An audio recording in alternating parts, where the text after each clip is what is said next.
रहा और जहाँ भी शिकायत यदि मिलती है उसमें तत्काल कार्रवाई भी कर रहा है। नरेंद्र शिवाजी पटेल जी ने एम्बुलेंस को तो रोका है, लेकिन डंपर्स को भी रोक दिया है। जब डंपर्स को रोका है तो खबरें बन गया है, सुर्खियां बन गया है। वो क्या हुआ, क्या प्रकरण है, बड़ा पूरे प्रदेश में, प्रदेश के बाहर चर्चा है इसका। नरेंद्र शिवाजी पटेल आधी रात में डंपरों को रोक रहे हैं, रेत परिवहन पर ओवरलोडिंग पर कार्रवाई की मांग कर रहे हैं या उसको उजागर कर रहे हैं। वो डिपार्टमेंट ढंग से काम नहीं कर रहे हैं जो नरेंद्र जी को ये करना पड़ रहा है। ना पुनीत जी, देखिए ऐसा तो मैं नहीं मानता। सारे डिपार्टमेंट, सारे हमारे शासकीय अधिकारी कर्मचारी निरंतर सेवा करते हैं, 24 घंटे 365 दिन लगे रहते हैं। लेकिन जिनकी आदत खराब हो, जिसको मैं कहता हूं कि अब चोर की तो आदत है, चोरी करेगा। हमने थाना खोल दिया, हमारा पुलिस विभाग यदि मुस्तैद है, इसका मतलब ये नहीं कि चोर चोरी नहीं करेगा, वो तो करेगा और नए नए तरीके से करेगा। वो साइबर ठगी आ गई नई तरीके की, तो वो तो करेगा। ये दुनिया जो है वो राम और रावण की और कृष्ण और कंस की ये रहने वाली है। हाँ, आप थोड़ा अलग कह रहे हैं, नहीं तो वहाँ कहते हैं लातों के भूत बातों से नहीं मानते।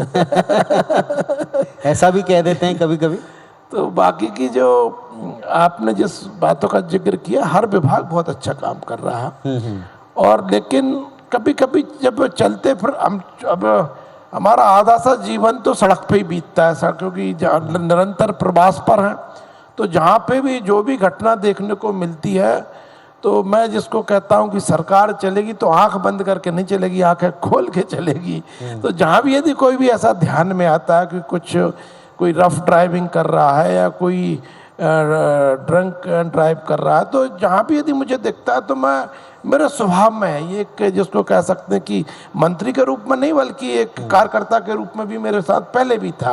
और बल्कि हमने तो एक बड़ा अभियान चलाया था, रोको टोको।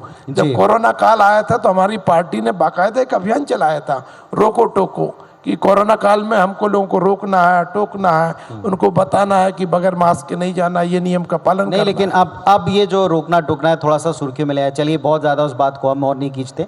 आपने कहा कि हम आंखें खोलकर चलते हैं, हम भी यही मानकर चलते हैं, आंखें खोलकर ही सरकार काम करे। अब आते हैं वापस डिपार्टमेंट पर।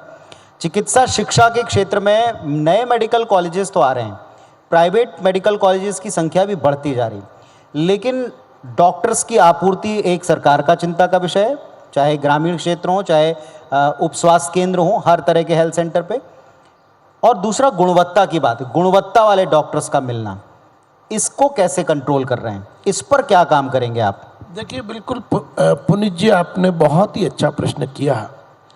और इसके परिप्रेक्ष्य में मैं सबसे पहले तो पुरानी बात करूंगा कि हमारी जो पूर्ववर्ती सरकारें रहीं देश में, उन्होंने इस बात का चिंतन नहीं किया शिक्षा नीति में कि हमारे देश की जनसंख्या जिस दर से बढ़ रही है उस दर से हमको डॉक्टर्स की भी ज़रूरत पड़ेगी। और उन्होंने इस पर जब ध्यान नहीं दिया तो मेडिकल कॉलेजों की संख्या बढ़ी नहीं। फिर एक समय ऐसा आया कि डॉक्टरों की आवश्यकता अधिक थी और मेडिकल कॉलेज थे नहीं। हम तो प्रधानमंत्री नरेंद्र मोदी जी का अभिनंदन करते हैं कि उन्होंने अपने दूरदर्शिता के साथ में जो निर्णय किए और उन्होंने उन बात को समझा कि उन्होंने देश में मेडिकल कॉलेजों की संख्या उनके 10 साल के कार्यकाल में, यानी जो 65 साल के कार्यकाल में जो सरकारें जितने मेडिकल कॉलेज बना पाई थी, उनकी संख्या उन्होंने 10 साल के अंदर दुगनी कर दी। तो मैं समझता हूँ उनकी दूरदर्शिता के कारण अब हमारे मध्य प्रदेश के अंदर भी डॉक्टर मोहन यादव जी के नेतृत्व में लगातार नए मेडिकल कॉलेज खुल रहे हैं। इस समय 17 मेडिकल कॉलेज शासकीय हैं और 13 मेडिकल कॉलेज प्राइवेट सेक्टर में हैं। अभी हमने अपने कुछ जिला अस्पतालों को भी पीपीपी मोड पर मेडिकल कॉलेज खोलने के लिए प्रस्तावित किए हैं। तो हमारे प्रधानमंत्री जी का जो स्वप्न है कि प्रत्येक लोकसभा क्षेत्र में कम से कम एक चिकित्सा महाविद्यालय हो, तो हमारे माननीय मुख्यमंत्री जी भी प्रयास कर रहे हैं। चलिए, मतलब इस पर के प्रत्येक जिले में एक मेडिकल कॉलेज इस पर भी आपकी नज़र है, जानकर अच्छा लगा। और अभी 1 वर्ष है, 5 वर्ष की सरकार है, एकदम नई फ्रेश टीम बनाई गई थी अनुभवियों के साथ में, लेकिन नई सोच के साथ में इस नई टीम से बहुत ज़्यादा एक्सपेक्टेशन है, इसीलिए कुछ ऐसे तीखे और चुभते हुए सवाल आए। मैं आपको, डिपार्टमेंट को बहुत सारी शुभकामनाएं देता हूं। अगले वर्ष फिर माइंड समिट में आप होंगे इस मंच पर, फिर तीखे सवालों के साथ हम यहाँ होंगे। IBC 24 पर आप आए, माइंड समिट में आए, बहुत बहुत धन्यवाद, बहुत सारी शुभकामनाएं। धन्यवाद पुनीत जी, आपके साथ में डिबेट करते करते यहाँ पे पहुँच गए, आज भी आपके साथ बैठे, धन्यवाद। IBC को भी बहुत बहुत धन्यवाद जी। मैं एक